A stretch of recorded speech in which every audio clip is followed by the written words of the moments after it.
Hello दोस्तों, स्वागत है आप सभी का आपके अपने YouTube channel Gautam classes study point पर।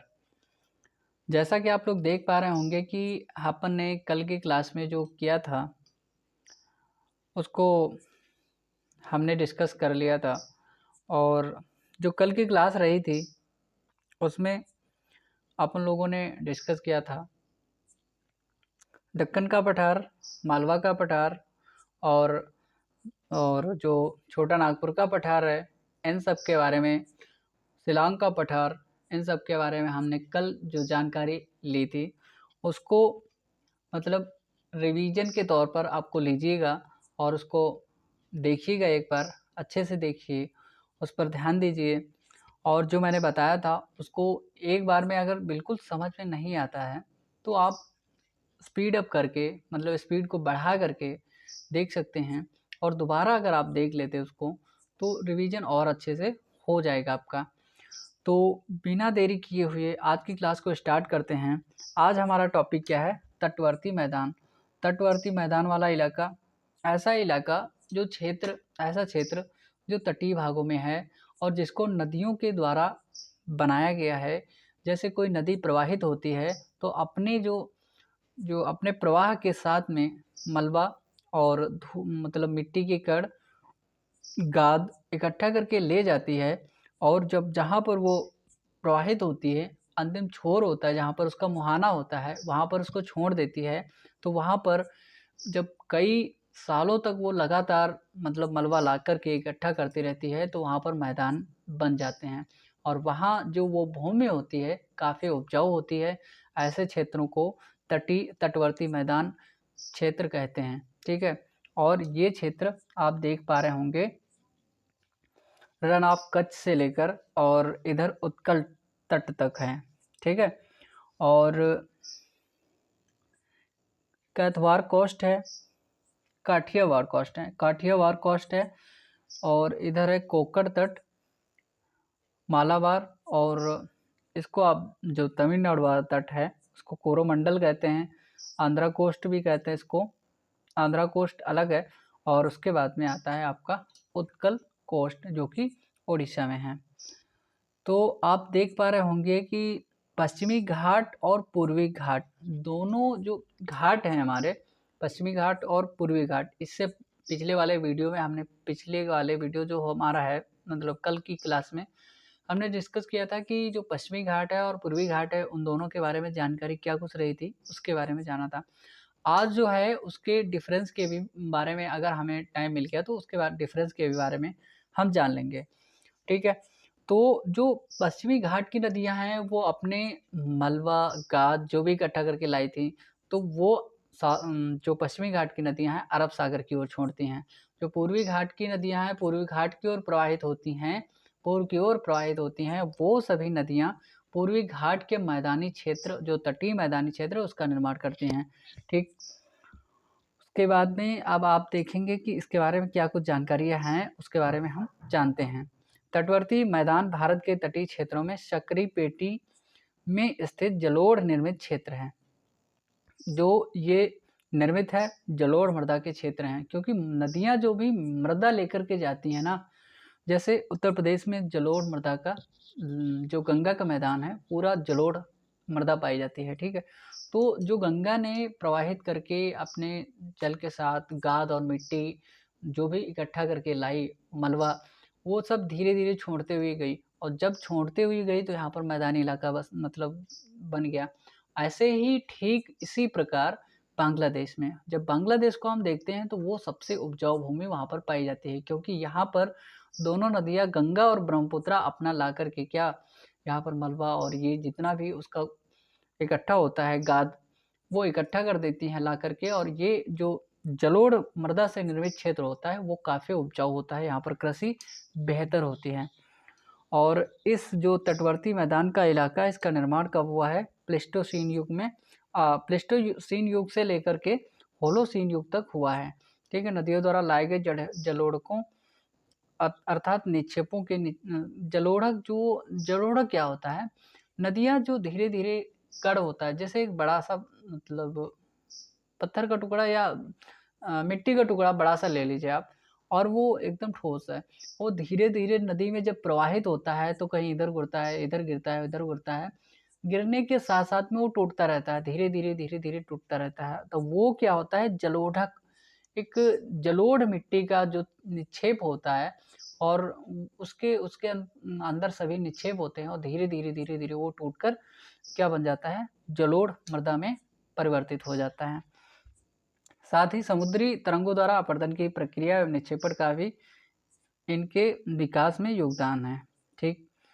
और उसके बाद में जब हम देखते हैं तो यहाँ पर आप देख पा रहे होंगे कि गुजरात कोस्ट और कोंकण तट यहाँ पर पाया जाता है। वेस्टर्न घाट के अंतर्गत ये दोनों हैं और मालाबार तट।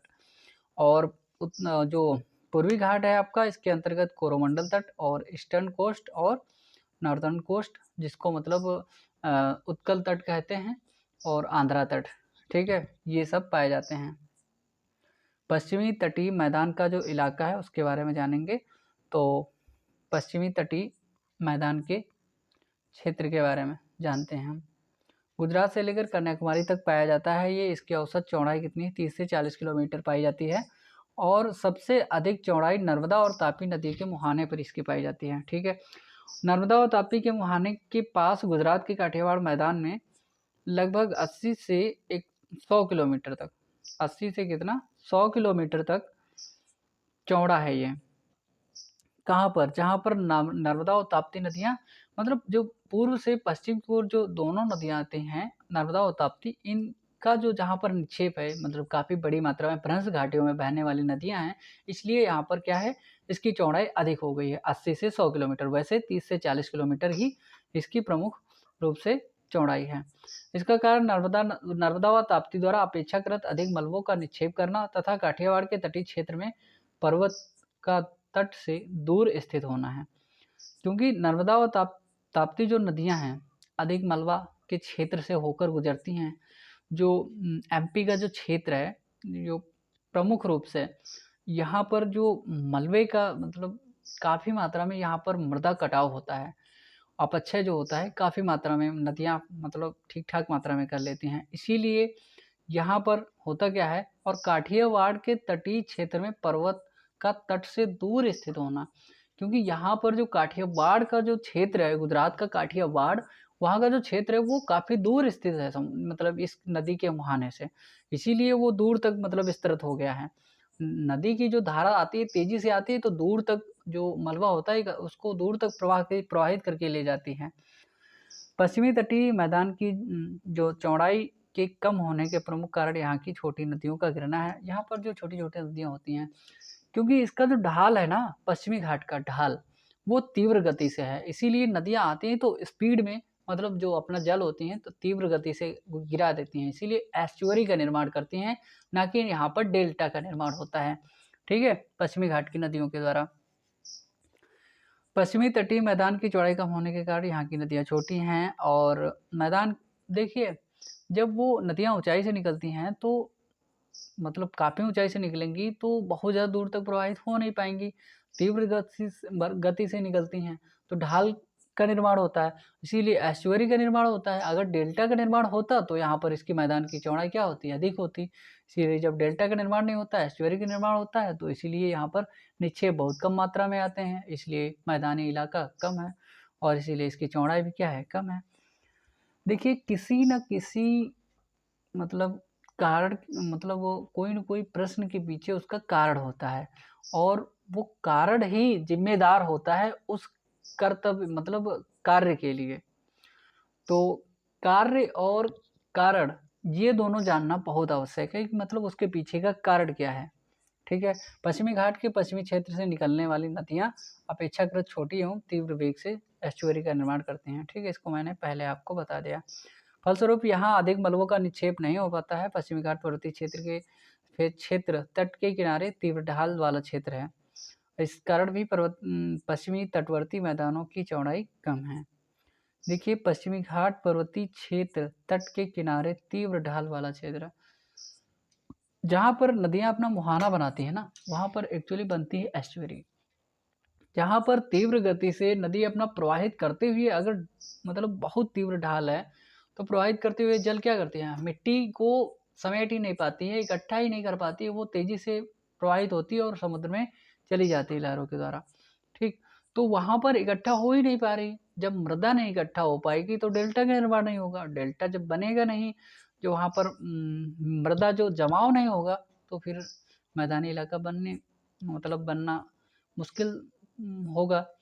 ठीक है, इसका कारण पश्चिमी तटवर्ती मैदानों की चौड़ाई कम होना है। ठीक है, कोंकण तट कहाँ से कहाँ लेकर तक है, ये देखिए एक क्वेश्चन यहाँ से मुख्य रूप से पूछा जाता है, और ये तट की लंबाई ही पूछी जाती है। तट की लंबाई कहाँ से कहाँ तक है, मतलब विस्तार।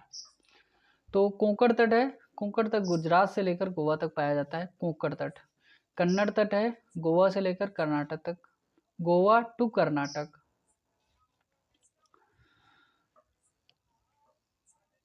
और उसके बाद में मालाबार तट है। मालाबार तट मैंगलोर से कन्याकुमारी तक, तमिलनाडु की कन्याकुमारी तक पाया जाता है। मालाबार तट का अधिकांश हिस्सा जो केरल के अंतर्गत आता है, अतः मालाबार तट को केरल तट भी कहते हैं।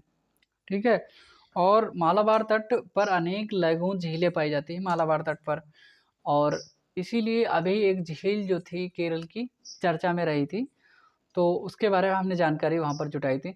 उदाहरण के लिए केरल में वेम्बनाड झील, अष्टमुडी झील, ये झीलें पाई जाती है। वेम्बनाड झील में एक त्यौहार होता है वहाँ पर, तो नौकायन की जो होती है प्रतियोगिता करवाई जाती है। और केरल में लैगून झीलों का स्थानीय रूप से कयाल कहा जाता है। यहाँ पर जो भी लैगून झील्स पाए जाते हैं इसको कयाल कहते हैं। और कोचीन बंदरगाह ऐसे ही अनूप पर स्थित है, मतलब कोचीन जो बंदरगाह है, कयाल जो आपके यहाँ पर पाई जाती हैं जो झीलें हैं, मतलब ऐसे ही अनूप, मतलब उसके आसपास जो क्षेत्र का इलाका है उसी पर अवस्थित है। तो यहाँ पर आप देख सकते होंगे कि कच्छ, काठियावाड़ और कोंकण तट कहाँ से कहाँ तक हैं, और इसकी आप लोकेशन देख पा रहे होंगे।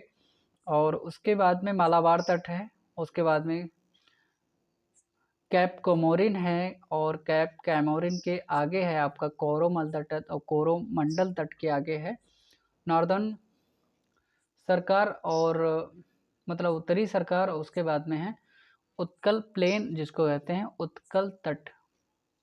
पश्चिमी घाट का पश्चिमी भाग कगारनुमा अर्थात तीव्र ढाल वाला, इसलिए पश्चिमी तट पर बहने वाली नदियां अपने तीव्र वेग के कारण अरब सागर में गिरते समय डेल्टा का निर्माण नहीं करती, एस्चुरी का निर्माण करती हैं। गुजरात में नर्मदा और तापी, गोवा में मांडवी, जुआरी, कर्नाटक में शरावती नदी, केरल में भरतपुजा, पेरियार डेल्टा का निर्माण न करके ज्वार नदमुख का निर्माण करती हैं। ये पॉइंट आपके लिए महत्वपूर्ण है। गुजरात में नर्मदा, ताप्ती और गोवा में मांडवी और ज्वारी, ये क्वेश्चन आ चुका है कि निम्नलिखित में से मांडवी और ज्वारी नदियां किस राज्य में प्रवाहित होती हैं। और कर्नाटक में शरावती नदी, केरल में भरतपुजा और पेरियार डेल्टा का निर्माण जो कि नहीं करती हैं, ज्वारनोत्मुख का निर्माण करती है। इसको मैंने आपको पहले से समझा रखा है। अब आते हैं पूर्वी तटीय मैदान पर। जो पूर्वी तटीय मैदान का इलाका है, हुगली नदी के मुहाने से लेकर कन्याकुमारी तक विस्तार है। ठीक है, अब मैंने आपको बताया था कि हुगली नदी है, जो कि हुगली नदी, और औसत उसकी जो चौड़ाई है 80 से 100 किलोमीटर है, क्योंकि यहाँ पर जो नदियाँ होती हैं ना, ये डेल्टा का निर्माण करती हैं, और इन नदियों के द्वारा चौड़ाई इसीलिए बढ़ा दी जाती है क्योंकि यहाँ पर जो गाद होता है वो अधिक मात्रा में इकट्ठा हो चुका है, और इसकी जो सबसे अधिक चौड़ाई है तमिलनाडु में पाई जाती है। ठीक है, 80 से 100 किलोमीटर लगभग है। उड़ीसा में इसको उत्कल तट के नाम से जानते हैं, आंध्र प्रदेश में उत्तरी सरकार, तमिलनाडु में इसको कोरोमंडल तट के नाम से जाना जाता है। कोरोमंडल तट में ठंडियों में वर्षा होती है।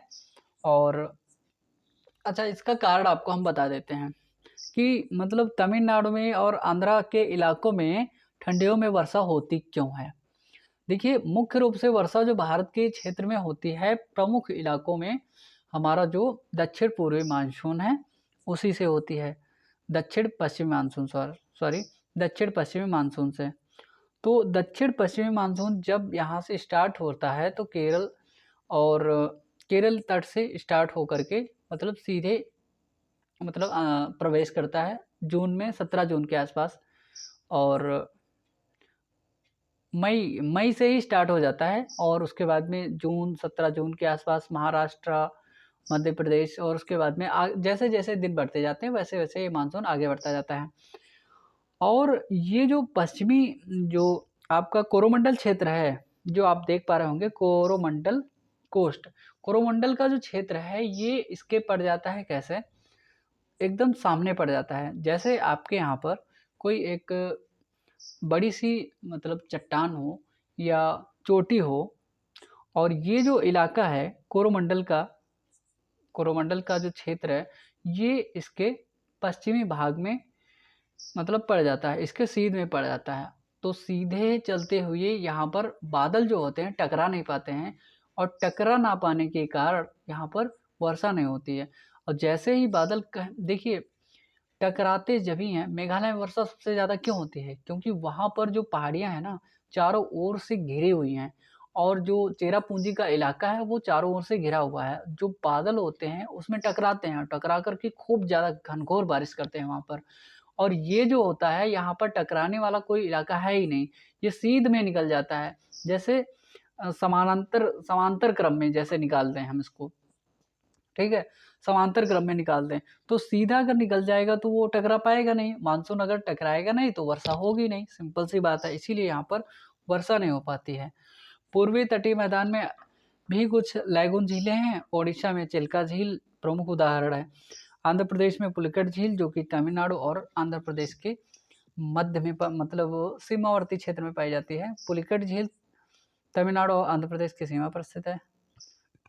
इसी झील के बीच आंध्र प्रदेश में श्रीहरिकोटा, देखिए निम्नलिखित में से श्रीहरिकोटा द्वीप कहाँ पर अवस्थित है, तो आपको दिखाना पड़ेगा, पता होना चाहिए कि पुलिकट द्वीप जो झील है उसी में पाया जाता है, जो हमारा श्रीहरिकोटा द्वीप है। यहाँ मतलब एक रिसर्च स्टेशन है, और यहाँ से कई परीक्षण किए जाते हैं, ठीक है, और रॉकेट लॉन्चिंग सिस्टम यहाँ से मतलब किया जाता है। जहाँ पश्चिमी तटीय मैदान की नदियाँ एस्चुरी का निर्माण करती हैं, वहीं पूर्वी तटीय जो मैदान की नदियाँ होती हैं डेल्टा का निर्माण करती हैं, जैसे महानदी, गोदावरी, कृष्णा और कावेरी। क्योंकि पूर्वी तटीय मैदान की जो नदियाँ होती हैं इनका यहाँ पर ढाल जो होता है बहुत कम होता है, और ढाल में कमी होने के कारण जो होता है इसका गाद होता है, धीरे धीरे नदियाँ इकट्ठा करके ले आती हैं, और समुद्र में जब जहाँ पर प्रवाहित होती हैं तो वहाँ पर अपना धीरे धीरे गाद को छोड़ते रहते हैं, और मैदानी जो इलाका होता है निर्मित होता रहता है और बढ़ता रहता है। पूर्व की ओर बहकर बंगाल की खाड़ी में गिरने वाली नदियों ने पूर्वी घाट को जगह जगह काट दिया है, और अपनी घाटी में कम वेग से बहती हैं। मंद ढाल के कारण ही पूर्व की नदियों का वेग जो होता है तट पर पहुंचते पहुंचते अनेक धाराओं में बढ़ जाती हैं। अतः नदियां अपने जलोढ़कों को समुद्र में पहुंचाने से पहले ही तट पर निक्षेपित कर देती हैं, जिससे डेल्टा का क्या होता है निर्माण होता है, ठीक है। नदियाँ जो होती है ना अपने जो मतलब जो गाद होता है, जो उसका जलोढ़क होता है, और ये समुद्र में पहुंचने से पहले ही छोड़ने लगती हैं, धीरे धीरे साइड साइड में जमा करने लगती हैं।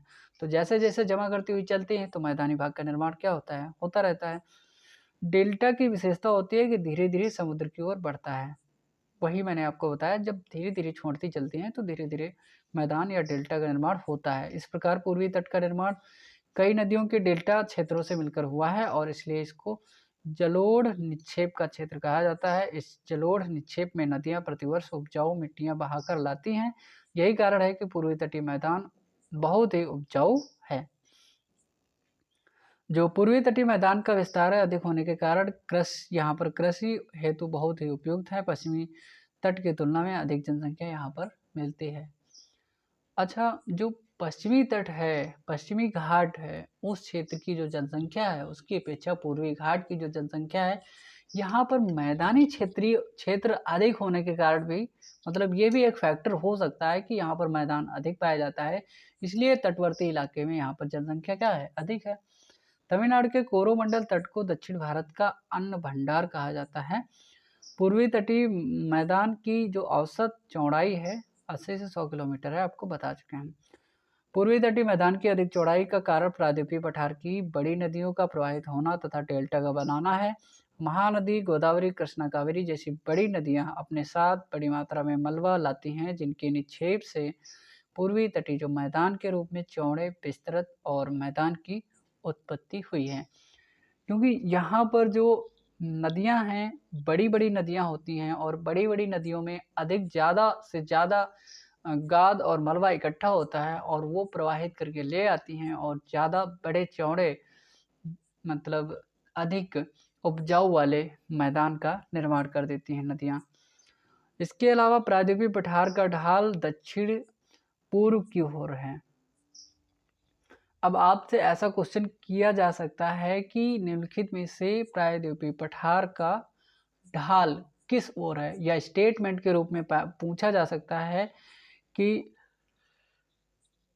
जो आपका प्रायद्वीपीय पठार का जो ढाल है दक्षिण पूर्व की ओर है।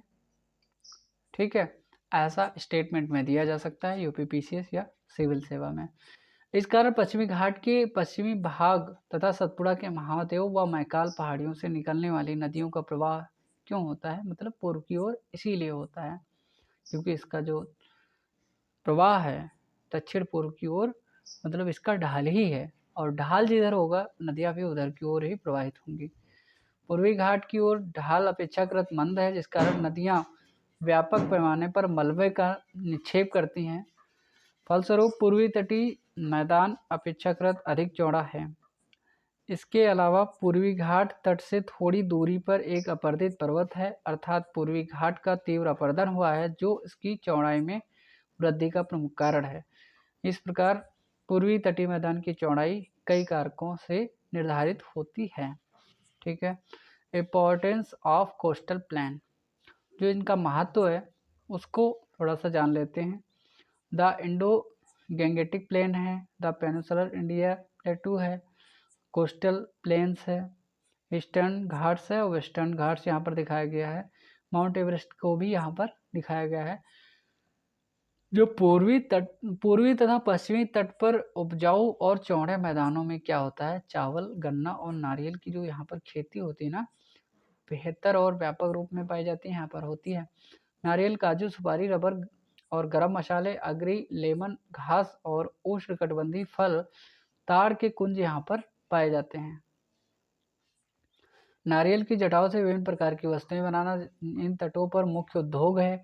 तट से घाट की ओर ढाल का कहवा, चाय, गरम मसालों की खेती, मालाबार तट तथा पूर्वी नदियों के डेल्टाई क्षेत्रों में मत्स्यन किया जाता है। मालाबार तट जो है आपका मुख्य रूप से केरला और कर्नाटका वाला क्षेत्र, पूर्वी तटीय जो नदियां हैं डेल्टाई क्षेत्रों में, यहाँ पर मत्स्यन की जो उद्योग होता है उसको किया जाता है। मछलियों के लिए लीवर से तेल प्राप्त करना, मछलियों को नमक में सुखाकर डिब्बों में बंद करना, मोती निकालना और नमक तैयार करना तटों के अन्य प्रमुख उद्योग हैं। इन्हीं तटों पर भारत के प्रमुख बंदरगाह यहाँ पर अवस्थित हैं। और पूर्वी और पश्चिमी तटों पर यहाँ पर नमक भी बनाया जाता है। दोनों तटों के सहारे पिछली शताब्दियों में आने वाले अरब, पुर्तगाली, डच व्यापारियों ने अपनी यहाँ पर कोठियाँ भी निर्मित करी थी।